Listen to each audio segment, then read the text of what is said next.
Hello hi అండి. ఉప్మా అంటే నచ్చిన వారికి ఈ స్టైల్లో ఉప్మా తయారు చేస్తే మాత్రం చాలా చక్కగా తినేస్తారండి. చాలా ఇష్టంగా కూడా తింటారు. తయారు చేసే విధానం చూసేద్దామా. ఇక్కడ పావు కప్పు వరకు సూజిని తీసుకు గోల్డెన్ బ్రౌన్ కలర్ వచ్చేంత వరకు ఫ్రై చేసుకుంటే సరిపోతుంది.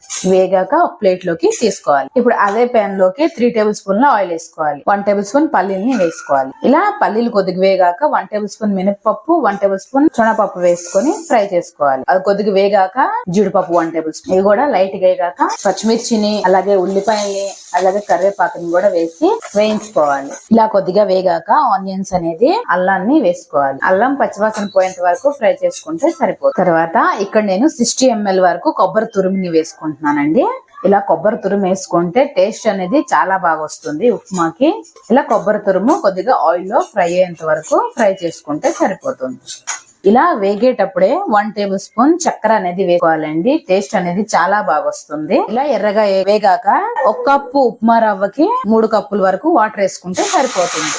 ఇలా ఉప్పేసి మరొకసారి ఇలా కలిపి మూత పెట్టి మరిగించుకోవాలి. ఇలా వాటర్ బాయిల్ అయ్యాక మనం ముందుగా ఫ్రై చేసి పెట్టుకున్న ఉప్మా రవ్వని దీంట్లో వేసుకొని కలుపుతూ ఉండాలండి, లేదంటే ఉండలు కట్టేస్తుంది. ఇలా కలిపాక లో ఫ్లేమ్ లో పెట్టి 2 నిమిషాల తర్వాత మౌత్ తీసి చూస్తే మనది చాలా చక్కగా కుక్ అయిపోయింది. మీకు గనక ఈ వీడియో నచ్చితే ప్లీజ్ సబ్స్క్రైబ్.